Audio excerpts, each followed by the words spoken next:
Que Dios les bendiga a todos en esta mañana. Qué bueno verlos aquí una vez más.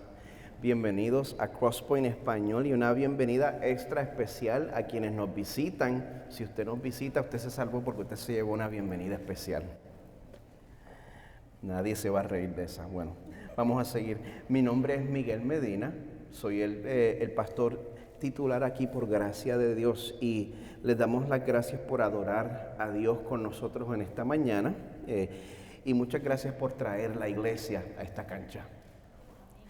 Dios nos está enseñando durante esta temporada que no importa dónde nos estamos reuniendo, nosotros somos la iglesia. Y hoy estamos en la semana número 11 de la serie basada en el libro de Eclesiastés titulada Comprendiendo un mundo complejo. Y a lo largo de esta serie, yo creo que Dios nos ha dado una bendición especial porque Dios nos está enseñando a entender un libro difícil para mí.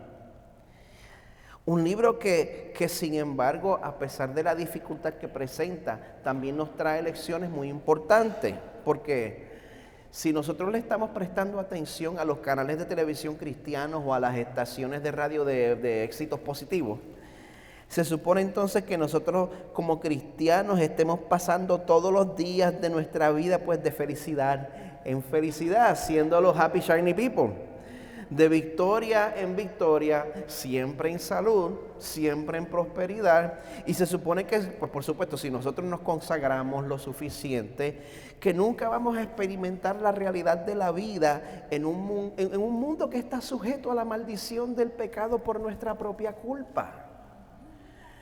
Que nunca vamos a experimentar crimen, ni violencia, ni injusticias, ni abusos. Que el aumento de sueldo en el trabajo se lo van a dar al que se lo ganó y no al sobrino del jefe. Y que la gente que nosotros amamos nunca nos va a traicionar. Y que la gente que nosotros amamos nunca se van a enfermar. Y que la gente que nosotros amamos nunca se va a morir.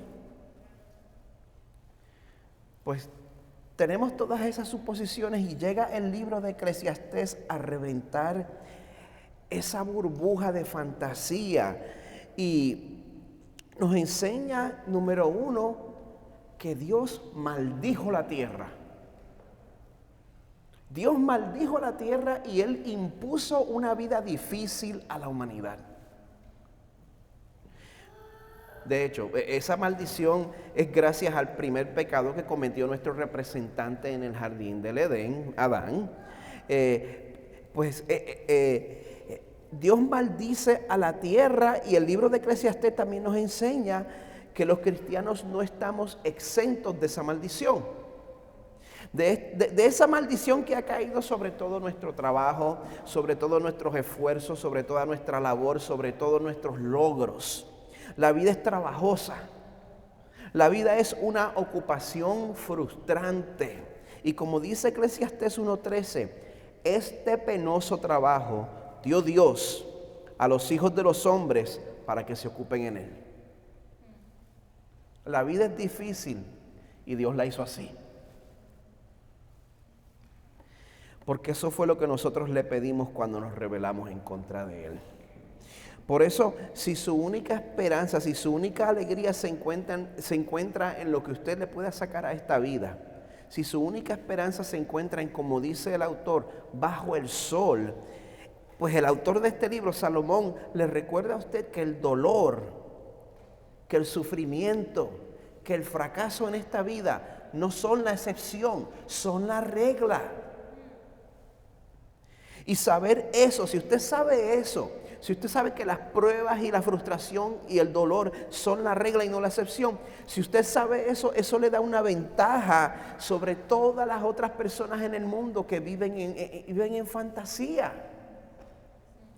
La autora Carolyn Mahaney escribe: mientras más rápido encaremos el hecho que vivimos y trabajamos en un mundo maldito por el pecado, más realistas y estables seremos.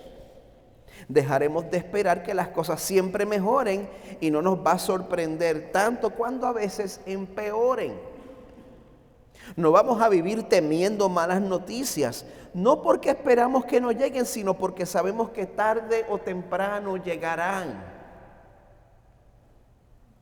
Si entiendes a Eclesiastés, aprenderás a contrarrestar el penoso trabajo de la vida con valentía y buen humor. No dudaremos de Dios tan rápidamente y al fin tendremos una paz asentada en nuestros corazones. Esta sabiduría es difícil. He llamado antes a esta sabiduría una sabiduría punzante. Y hemos visto cómo esta sabiduría punzante ha informado diferentes categorías de la vida a lo largo de esta serie.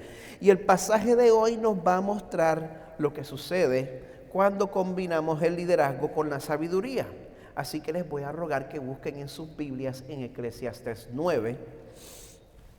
Vamos a comenzar desde el verso 13. Eclesiastés 9:13, vamos a terminar el capítulo 9, o sea que vamos a seguir hasta el 18, y entonces vamos a cubrir todo el capítulo 10.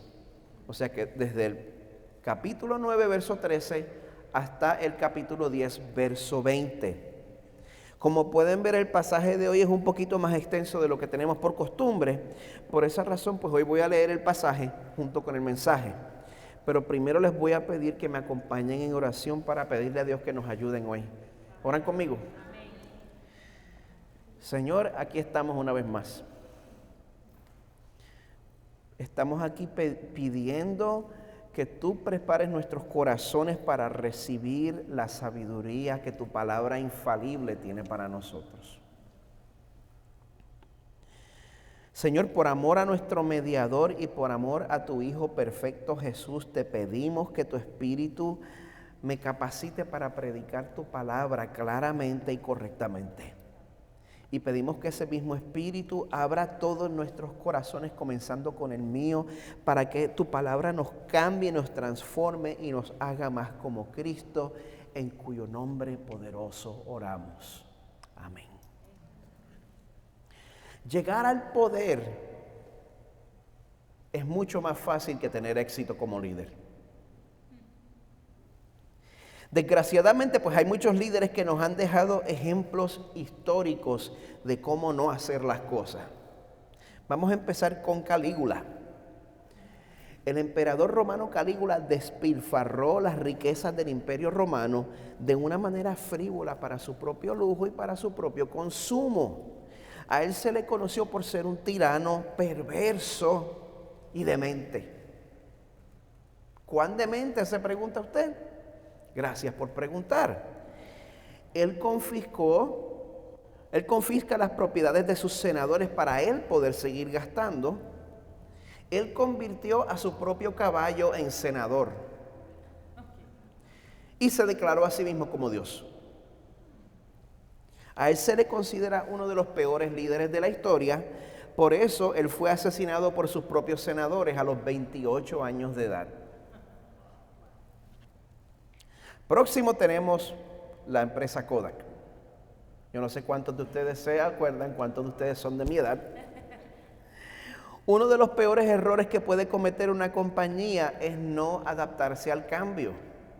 Eso fue exactamente lo que ocurrió con la Kodak, quienes dominaban el mercado fotográfico hasta el 1984, cuando llega la empresa Fuji, y ellos empiezan a vender películas similares a la de la Kodak, pero por 20% menos costo. Yo soy de ese tiempo cuando tenía que ponérsele película a las cámaras. Los millennials y los generación Z pues me están mirando raro. Hubo un tiempo. Pues, ¿qué sucede? La Kodak, en vez de modificar sus precios de manera más competitiva, pues ellos optan por mantener los precios igual de altos en esperanza de que la reputación de la marca lo sostuviera. Y para dar el golpe final, cuando surge el mercado digital, a pesar de que Kodak había inventado la primera cámara digital, ellos no hicieron lo suficiente con su marca para quedarse en la vanguardia. Por eso la compañía Kodak, con la cual la gente de mi edad creció, se declaró en bancarrota en el 2012. A pesar de que recientemente pues ha resurgido como una compañía mucho más pequeña. La falta de visión en un líder puede traer el fin de una compañía.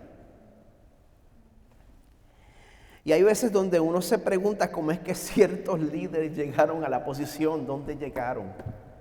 ¿Cómo tú llegaste a esa posición? A veces yo me preguntaba cuando yo estaba en la fuerza laboral. Pero lo que es peor es que el daño que un mal líder puede hacer se esparce cuando esos líderes malos tienen seguidores. Qué bueno que eso no es un problema en la iglesia, ¿verdad? Tengo que ser más específico. Qué bueno que eso no es un problema en la iglesia protestante.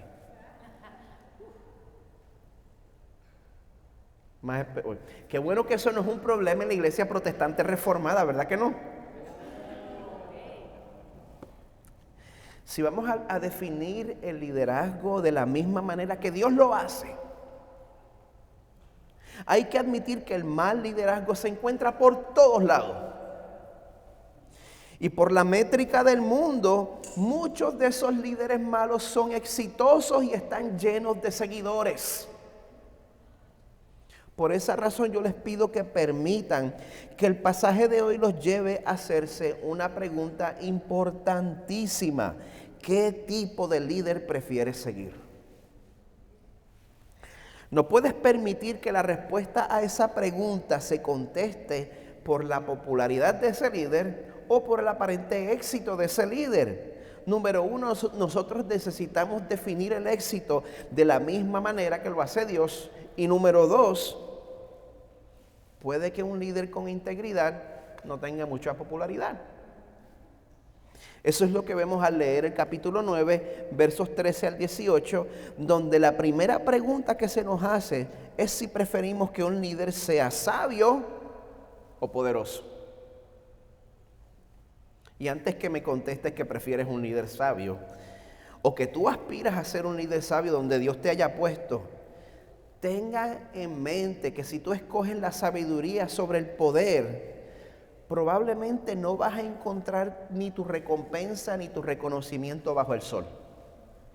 ¿Sabe por qué? Porque la gente, tanto cristianos como no cristianos, respetan más el poder que la sabiduría.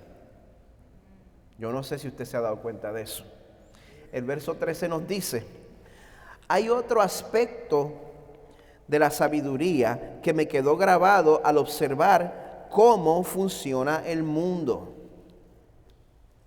No sabemos si Salomón estaba hablando de algo que sucedió en la vida real o si está haciendo uso de una parábola, pero como sea, nos cuenta lo siguiente, dice en el verso 14, había una ciudad pequeña con unos cuantos habitantes y vino un rey poderoso con su ejército y la sitió.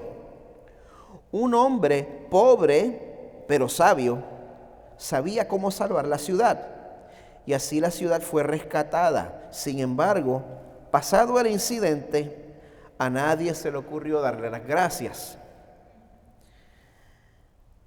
Por lo tanto, aunque la sabiduría es mejor que la fuerza, los sabios, si son pobres, también serán despreciados.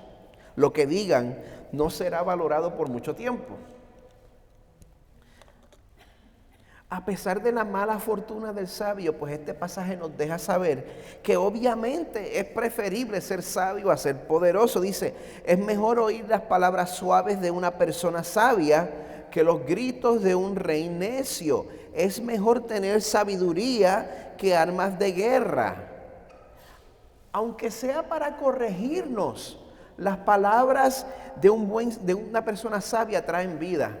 Yo tengo un amigo en específico que cuando él me tenía que corregir yo salía más animado que cuando tenía que hablar con él. Una persona que hasta al corregirte te anima.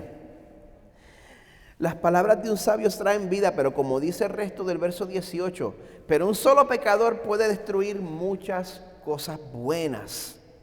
Esta sección entera nos enseña que a pesar de estas verdades que no se pueden negar, si vas a preferir la sabiduría al poder, si vas a preferir la sabiduría a la popularidad, tu motivación no debe ser la aprobación de los demás. ¿Me están siguiendo? Si tú deseas ser sabio y no poderoso, tu motivación no puede ser la aprobación de los demás porque se van a olvidar de ti. Hoy puedes gozar del favor de tu fanaticada, pero esa popularidad se puede perder en un momento, en el momento que tengas que tomar decisiones que a la gente no le sean de agrado. Dejas de ser popular. ¿Y qué vas a hacer? ¿Vas a decidir lo que es correcto o vas a tomar malas decisiones para no perder tu popularidad? Otra pregunta que nos tenemos que hacer es si preferimos el tipo de liderazgo que es prudente o precipitado. Pues ya en este punto llegamos al capítulo 10 de Eclesiastés, el cual nos dice en el verso 1 que un líder debe tener cero tolerancia con la necedad. Un líder debe tener cero tolerancia con la necedad. Dice el verso 1 del capítulo 10. Así como las moscas muertas apestan todo un frasco de perfume, una pizca de necedad arruina gran sabiduría y honor. Una persona sabia elige el camino correcto, el necio toma el rumbo equivocado. Se puede identificar a los necios tan solo de ver cómo andan por la calle. Es difícil crear algo de valor. Es difícil crear algo bueno, una compañía, una relación, una obra de arte, una congregación, pero es fácil arruinarlo todo en un instante siendo impulsivo. Un acto de impulsividad lo puede arruinar todo. Y la impulsividad, aunque es costumbre para el necio, eso le puede pasar a cualquiera.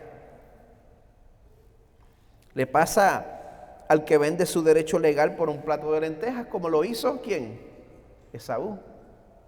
Le puede pasar al que pierde la paciencia con un pueblo difícil y golpea la peña en vez de hablarle, como sucedió con.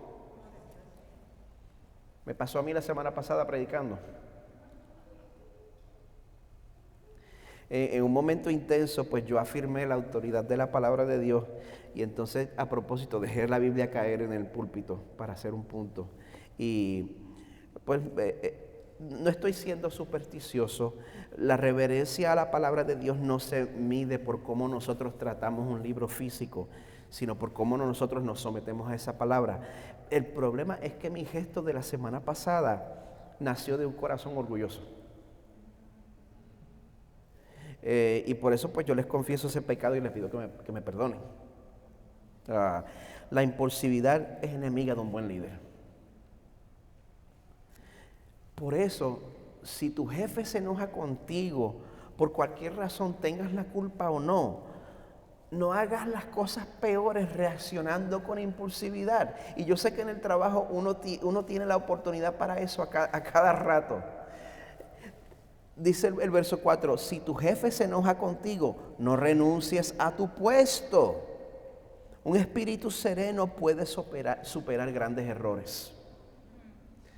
Yo creo que entre nosotros se necesita saber esto. Yo quiero pausar un momentito porque entre nosotros, cada vez que nuestro orgullo es desafiado en el trabajo, que siempre va a suceder, de momento hacemos esto, lo llevamos a proporciones bíblicas y creemos que es una enfrentación entre Satanás y Jesús.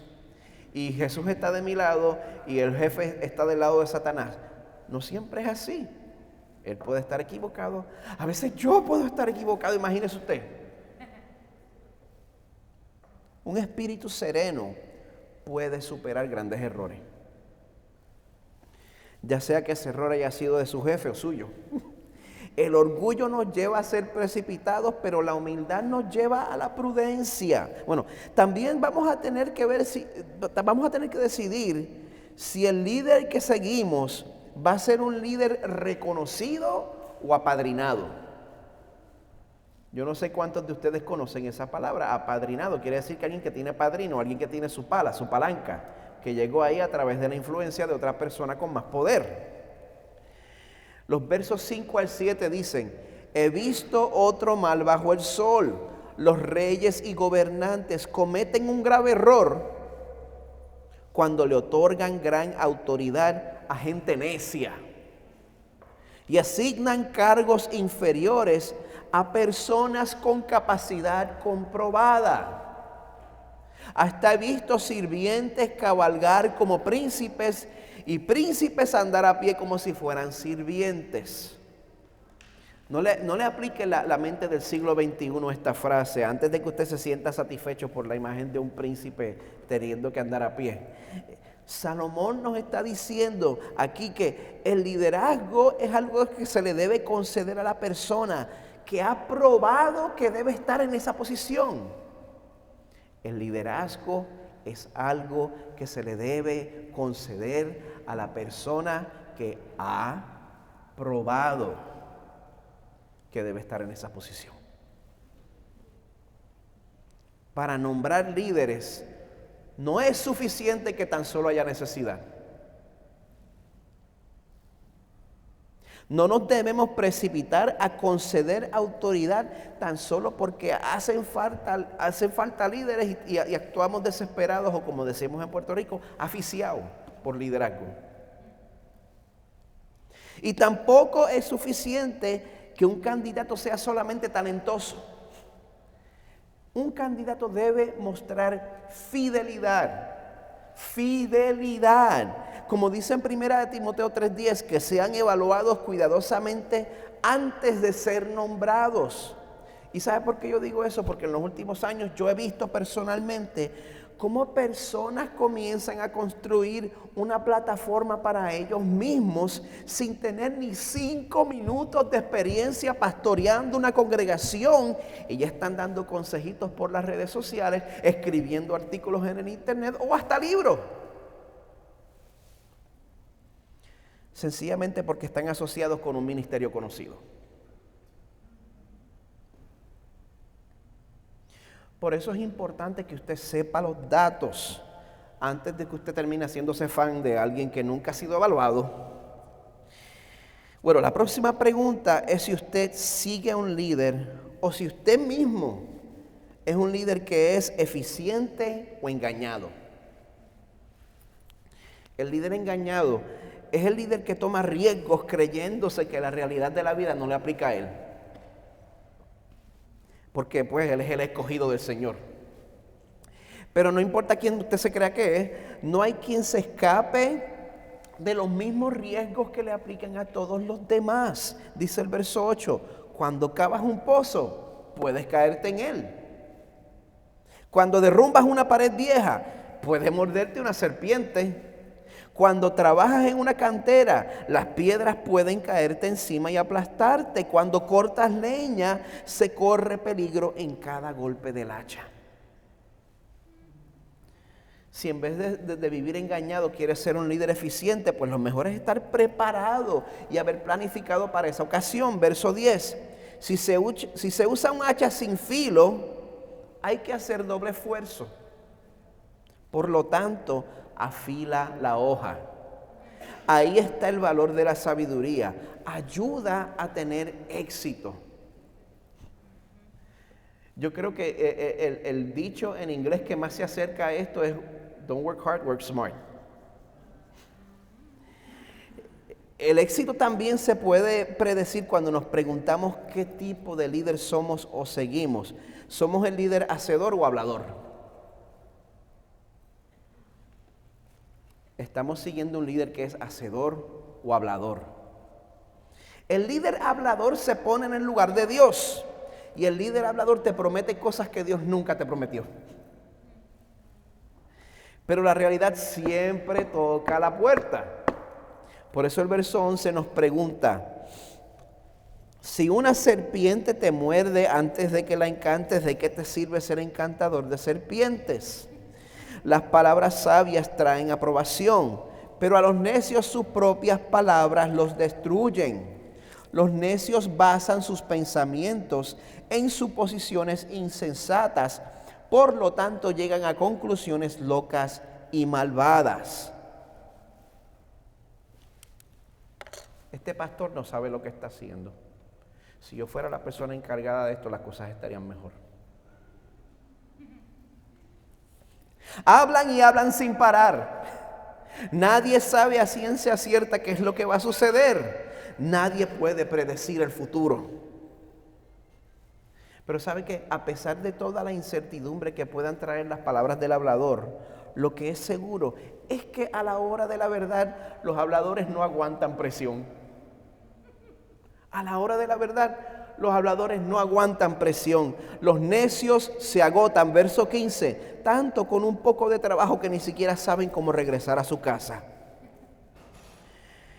Y eso sucede porque ellos se han puesto a sí mismos en una posición que no les toca. Por eso hay que ver si el líder que uno sigue tiene el proceder apropiado, si tiene proceder de noble o esclavo. Porque el que no tiene la dignidad y la mesura de un líder se va a aprovechar de su posición para ser indulgente en vez de prudente. Dice el verso 16, qué tristeza sufrirá el pueblo gobernado por un sirviente, cuyos líderes hacen fiesta desde la mañana. Dichoso el pueblo que tiene por rey a un líder noble y cuyos dirigentes festejan en el momento apropiado para trabajar con fuerza y no para emborracharse. Un líder diligente pone lo primero primero. Un líder diligente tiene sus prioridades donde van. Pero el que tiene la mentalidad de esclavo, a pesar de que esté en una posición de líder, no se encarga de hacer lo que tiene que hacer. Y como dice el verso 18, por la pereza se hunde el techo, por el ocio gotea la casa. Por último, el líder que seguimos, el líder que aspiramos a ser, ¿es astuto o indiscreto? El líder astuto sabe ganarse a la gente. Verso 19. Una fiesta da alegría, un buen vino felicidad, y el dinero lo da todo. Esto no es amoral, esto es sabiduría, esto es estrategia. El líder astuto sabe qué hacer, sabe qué decir para ganarse el favor de los demás, pero el líder indiscreto no sabe cuándo callarse y termina causando su propio aislamiento. Una vez más en puertorriqueño, él mismo se corta las patas. Dice el verso 20, nunca te burles del rey, ni siquiera en tu mente. No te mofes de los poderosos, ni siquiera dentro de tu dormitorio.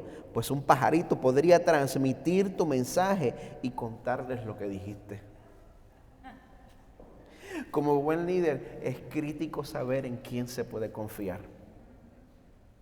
Hay que tener esa persona. No todo el mundo cae en esa categoría.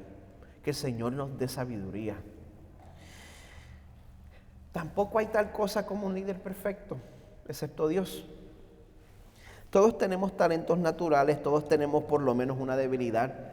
Yo veía esas categorías y yo, gracias Señor, me has mostrado gracia en esa área. Ayúdame Señor en esa área. Y eso nos sucede a todos nosotros. Pero un error fatal que tienen los líderes malos es que ellos perpetúan el daño que hacen rodeándose de personas que son iguales de necias. Y los ponen también en posiciones de autoridad. ¿Cuántos de ustedes vienen de países que se han ido a la ruina por esa misma situación? En su libro Recobrando el Edén, el comentarista Zach Eswine escribe lo siguiente: la necedad nos lleva a pasar por alto las cosas pequeñas que nos serían de bendición, para entonces perseguir las cosas grandes que al final nos dejarán vacíos. Por esta razón es que los líderes necios le hacen daño a la gente. Pasan por alto lo que no deben para entonces hacer honor a lo que más quieren para ellos mismos. Por esta razón, igual a un abusador que busca a otros que valoren su abuso para que se le unan, asimismo un líder necio promueve a los que valoran su necedad. Y aquí los sabios pasados por alto. Si Si usted ha pasado por lo menos un minuto como empleado de una corporación, usted sabe que esta situación no es fantasía, estoy hablando de la triste realidad muchas veces.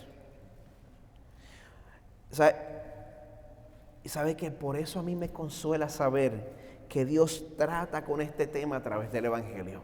No sé si usted sabía eso. El líder necio es imponente, es arrogante, pero como vimos durante la adoración, Jesús dice: aprended de mí que soy manso y humilde de corazón. Y el mismo Dios que nos salva también está comprometido con lograr que nosotros nos parezcamos más y más a Jesús. Pablo sabía eso, es por eso que él decía: sed imitadores de mí, así como yo de Cristo. Y nosotros nos hacemos imitadores de Cristo cuando nosotros buscamos crecer, ¿saben qué? En humildad. En humildad. Pero es necesario que nosotros definamos lo que es la humildad de la misma manera que lo hace la Biblia. Podemos ver esa definición, ¿sabe dónde? En Filipenses 2. Podemos ver la definición de un líder humilde. Pablo le escribe ahí a la iglesia en Filipos y les dice: no sean egoístas, no traten de impresionar a nadie, sean humildes. Es decir, considerando a los demás como mejores que ustedes. No se ocupen solo de sus propios intereses, sino también procuren interesarse en los demás. Fíjense en cómo este pasaje define la humildad. En primer lugar, ser humilde es dejar a un lado dos comportamientos. El comportamiento número uno, no hacer las cosas por egoísmo. Y el comportamiento número dos, no hacer las cosas por vanagloria. El egoísmo, siempre estar pendiente de cómo yo me voy a beneficiar de la situación. La vanagloria, siempre estar pendiente de cómo yo puedo llevarme el crédito en esa situación. Siempre ser el que llama la atención al final. Ser humilde es dejar el egoísmo y la vanagloria a un lado, y también es practicar un comportamiento nuevo. No buscando cada uno sus propios intereses, sino más bien los intereses de los demás. Todos nacemos con la tentación natural a servirnos a nosotros mismos. Esa es una de las 4 categorías principales de idolatría. Tenemos poder, tenemos control, tenemos aprobación y tenemos el ser reconfortados. Y esa tentación natural a servirnos a nosotros mismos se hace mayor cuando nos volvemos líderes. Es por eso que dicen que el poder absoluto corrompe absolutamente.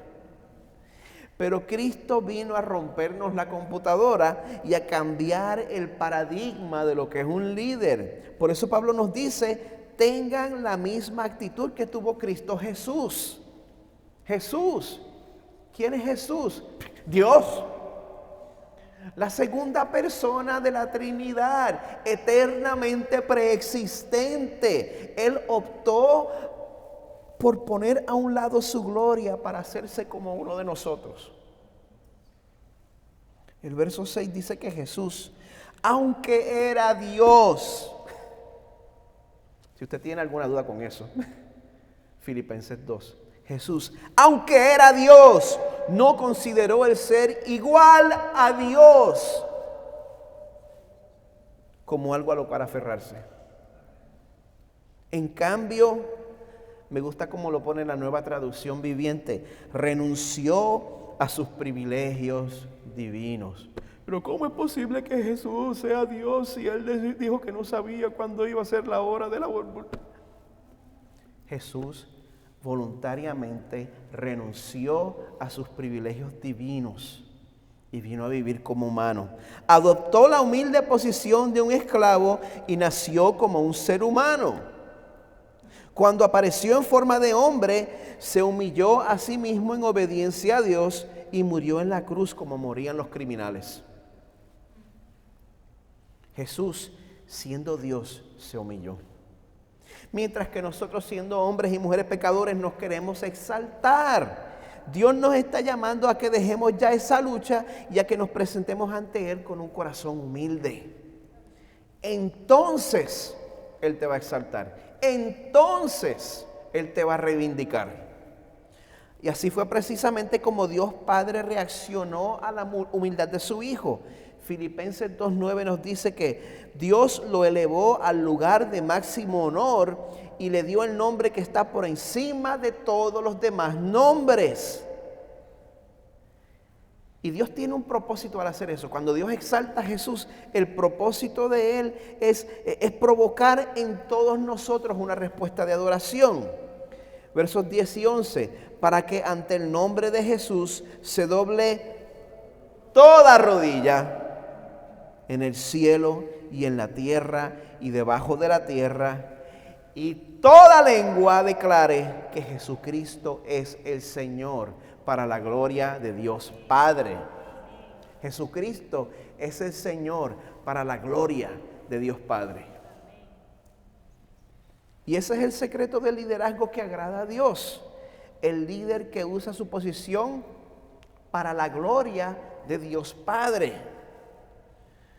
Nuestro padre y nuestro primer representante en el Edén, Adán, él mostró lo que yo llamaría, para usar el lenguaje de hoy, un liderazgo tóxico. Pero Jesús nos muestra que el verdadero líder es el que busca servir. Vamos a tomar un minutito para apreciar los contrastes entre Adán y el segundo Adán, que es Jesús. Adán fue hecho en la imagen de Dios. Jesús era y es la esencia de Dios. Adán quiso ser como Dios. Esa es la razón por la cual desobedeció y probó de la fruta prohibida. Jesús, siendo Dios, tomó forma de hombre. Adán se quiso exaltar a sí mismo, mientras que Jesús se vació a sí mismo. Adán estaba descontento siendo siervo de Dios, mientras que Jesús adoptó la posición de un esclavo. Adán desobedeció arrogantemente, mientras que Jesús obedeció con humildad. Adán cayó en tentación, pero Jesús venció la tentación. Adán trajo maldición al mundo y Jesús cargó la maldición del mundo. Adán cayó en condenación y en desgracia, mientras que Jesús fue exaltado por el Padre. Y después que Dios nos da esta presentación gloriosa de lo que es la humillación y la exaltación de Cristo, entonces es que Pablo nos llama a responder al amor que Dios nos ha mostrado a través de la obediencia. Primero, veamos lo que Jesús hizo por nosotros. Entonces, responde en obediencia. Estoy en el verso 12 de Filipenses 2. Queridos amigos, siempre siguieron mis instrucciones cuando estaba con ustedes, y ahora que estoy lejos es aún más importante que lo hagan. Esfuércense por demostrar los resultados de su salvación, obedeciendo a Dios con profunda reverencia y temor. Pues Dios trabaja en ustedes y les da el deseo y el poder para que hagan lo que a Él le agrada. El Señor nos da la fuerza para obedecerle y después nos recompensa por esa obediencia. Por eso, al considerar el potencial desastroso que nosotros tenemos como líderes por causa de nuestro pecado, primero yo quiero hacerles un llamado a que consideremos lo que Jesús hizo por nosotros en la cruz. Y segundo, quiero hacerles otro llamado a que nosotros recibamos esa obra de gracia junto con el poder para responder en humildad y obediencia.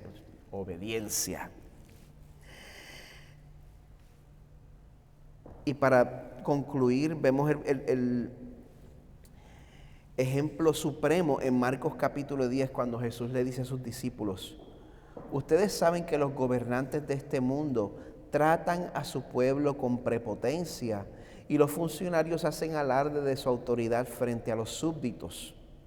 pero entre ustedes será diferente. El que quiera ser líder entre ustedes deberá ser sirviente. El que quiera ser líder entre ustedes deberá ser sirviente. Y el que quiera ser el primero entre ustedes deberá ser esclavo de los demás. Pues ni aun el Hijo del Hombre vino para que le sirvan, sino para servir a otros y para dar su vida en rescate por muchos. Así que en este momento los invito a que celebremos esa gracia participando en la mesa del Señor.